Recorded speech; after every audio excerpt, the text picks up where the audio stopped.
आज पूरा देश बाबा साहब भीमराव अंबेडकर को कोटि कोटि नमन करता है।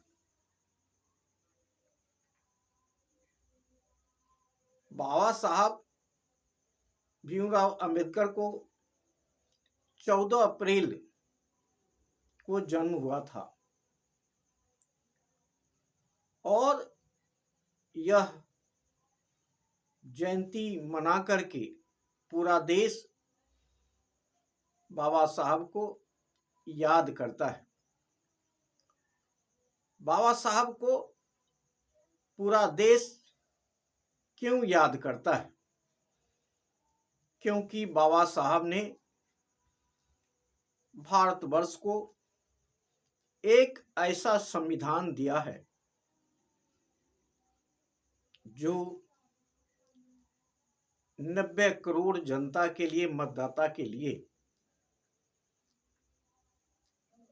वह शक्ति दी जिसके बदौलत आज हम प्रजातंत्र को जिंदा रखे हुए हैं। बाबा साहब का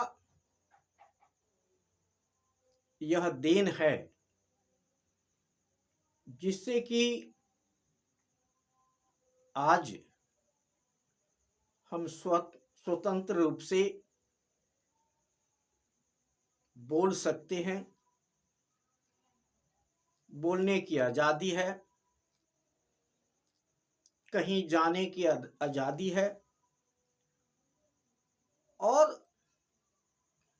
राजनीतिक, सामाजिक और आर्थिक आज़ादी बाबा साहब ने संविधान के माध्यम से 90 करोड़ देशवासियों को, 90 करोड़ मतदाताओं को उन्होंने दिया है। पहले हमारा देश आजाद 1947 में हुआ, लेकिन हमें 26 जनवरी 1950 को हमारा संविधान लागू हुआ। उसी दिन से 90 करोड़ मतदाताओं को वोट देने का अधिकार मिला और अपना उम्मीदवार चुनने का अधिकार मिला। आजाद देश का आजाद नागरिक हम सब बन गए। यह बाबा साहब का देन है, इसीलिए हम 14 अप्रैल को बाबा साहब को याद करते हैं। अगर संविधान नहीं होता तो गुलाम जिस समय हम थे उस समय हमारी स्थिति क्या थी? न हमें राजनीतिक आजादी थी, न सामाजिक, न आर्थिक। सामाजिक आजादी हमें नहीं थी, हमें बराबर का अधिकार नहीं था, छुआछूत व्याप्त था, असमानता फैली हुई थी। एक तरफ गरीबी, लाचारी, बेकारी और दूसरी तरफ ऐसाई का वातावरण था जो पूंजीपतियों की मनमानी चलती थी, राजाओं का हुक्म चलता था। ऊंच नीच का बोलबाला था।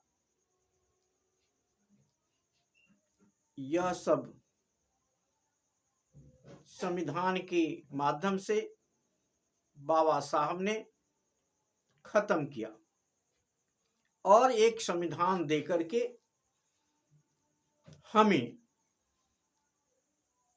जनता को, अपने हक की सरकार चुनने का अधिकार दिया। आज जो भी सरकार है हमारे वोट के बदौलत है, हमने उसे बनाया है। अर्थात 90 करोड़ मतदाता देश का मालिक है और यह मालिक 5 वर्ष के बाद अपना सरकार चुनता है। सरकार में बैठे हुए लोगों को चुनने का काम करता है देश चलाने के लिए। अर्थात एक मैनेजर को चुनने का काम करता है, एक मंत्रिमंडल बनाता है देश चलाने के लिए और हमारे जनता को मांग को पूरा करना उसे पड़ता है। अगर जनता की मांग को पूरा नहीं जो सरकारें करती है, 5 साल के बाद जनता उसे बदल देती है, क्योंकि यह जनता के ऊपर निर्भर करता है कि हमें कैसा सरकार चाहिए। जैसा जनता चाहती है वैसा सरकार बनाती है। आज भी बाबा साहब का कुछ सपना अधूरा रह गया है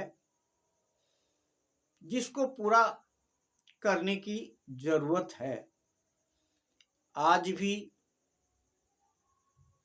संविधान ने तो हमें दिया है, लेकिन वह हमारे तक नहीं आया है, गांव तक नहीं आया है। एक दलितों की झोपड़ी तक संविधान की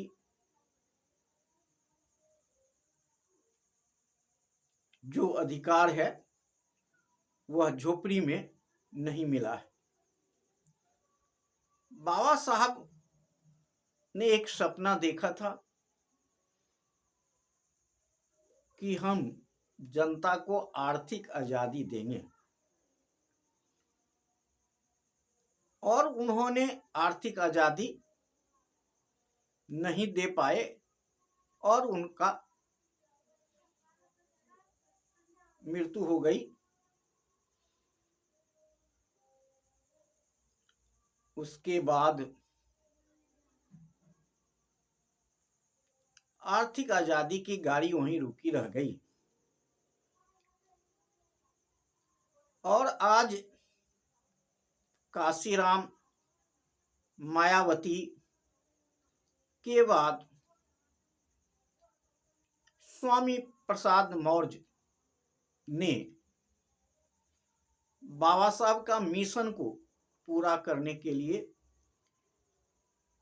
देश भर में आंदोलन कर रहे हैं।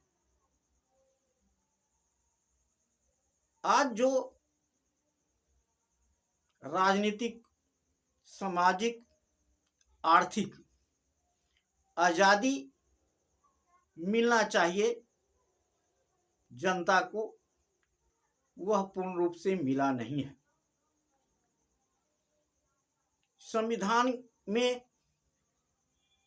संविधान के पार्ट 4 में अनुच्छेद 37 से 51 तक जो दिया हुआ है राज्य के नीति निर्देशक तक, उसको लागू करना बचा हुआ है। अगर जिस दिन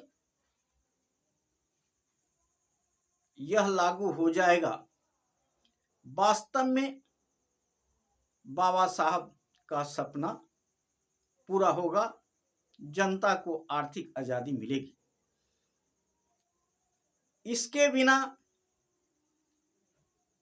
आजादी हमारा अधूरा है। चाहे हम प्रत्येक वर्ष आजादी मनाते रहें, लेकिन जब तक आर्थिक आजादी जनता को नहीं मिलेगी, तब तक हम आजाद देश का गुलाम नागरिक कहलाते रहेंगे। पहले अंग्रेज का गुलामी हम करते थे, आज हम अपने ही देश के पूंजीपतियों का गुलाम बन के रह गए हैं। आज जरूरत है बाबा साहब के मिशन को घर घर तक पहुंचाने का, संविधान को घर घर तक पहुंचाने का। तभी बाबा साहब का सपना पूरा होगा। और मैं आशा करता हूं कि आने वाले समय में बाबा साहब का मिशन को पूरा किया जाएगा और जो भी सरकारें आएगी वह बाबा साहब के मिशन के अनुसार काम करेगी। यही हम आशा करते हैं। जय हिंद, जय भारत।